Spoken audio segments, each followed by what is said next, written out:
It leaves three teams left. It leaves the Atlanta Falcons, it leaves the Carolina Panthers, it leaves the New Orleans Saints. He met yesterday in Atlanta with the Falcons. The Falcons were the lone team to host him on a visit in their city.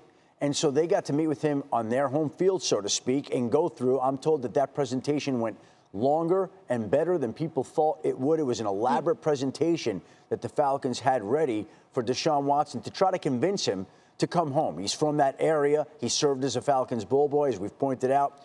He has a relationship with the Falcons owner, Arthur Blank, and we'll see whether the Falcons can get it done. I think there are people around the league who have maintained that the Saints have been the favorites in this process because of the fact that they've won, they've scored points, they've produced.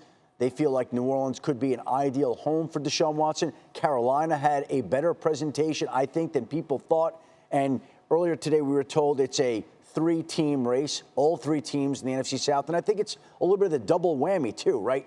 If you get Deshaun, you set up your franchise with a quarterback for the next 10 years. And not only do you do that, but the two teams that don't get him have to face him for the next 10 years. Yeah, it's interesting because they are all in that NFC South. When you think about this, Falcons, Panthers, Saints, what's the best fit for Deshaun? You know what? I think all of these places present different things for Deshaun Watson, and it's about Deshaun Watson's priorities. If Deshaun Watson, to me, wants to go and win right away, I think the New Orleans Saints are the place. This is a team that's played championship-level defense for years now and just didn't have a quarterback who could win in the playoffs. And they could add some pieces to the outside with Alvin Kamara. That helps him. But also, you think about the piece of going back home to Atlanta, having a place that embraced Michael Vick, being in a place that will love him as well, I think that is huge. Also, the support he will need with some of the things that he is dealing with off the field, he could probably find in Atlanta. And also, but you think about the Carolina Panthers, and you have a team with the owner that has wanted you from the jump. Right. Yeah. From the first time we heard that Deshaun Watson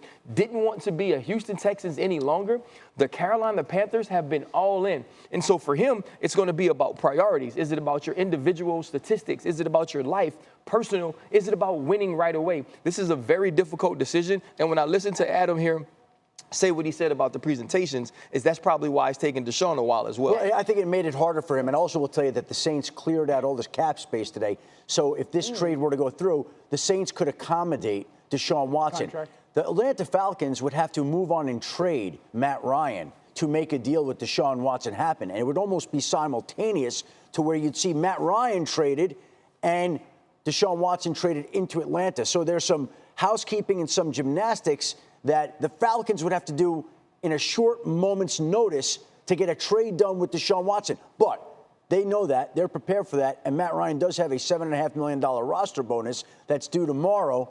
So they're a little bit on the clock here. Oh, wow. There's so many little details that factor in here. Key, go ahead. Well, I kind of echo a lot of what Ryan said there. It's about priority. It's about what you really want to do if you're Deshaun Watson.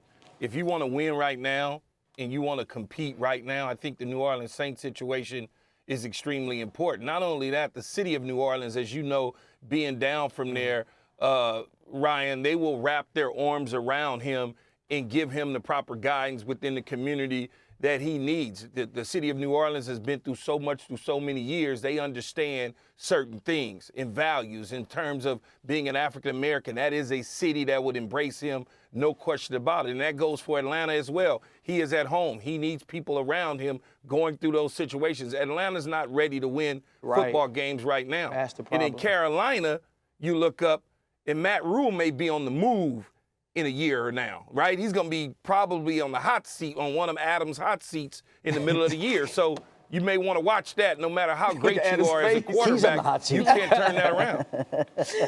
I love it. One quick reminder, guys. Gail Benson is one of the only female owners in the NFL. Interesting to think about how she may reconcile with everything going on with Deshaun. She went to Atlanta last night to meet with Deshaun to get some answers there and to have the two sides go back and forth. But again, let's be very clear about this. I think the questions are more to answer Deshaun's questions than is to answer the team's questions. Yeah. The teams want to move forward with him. Yes. Thanks for watching ESPN on YouTube. For live streaming sports and premium content, subscribe to ESPN+.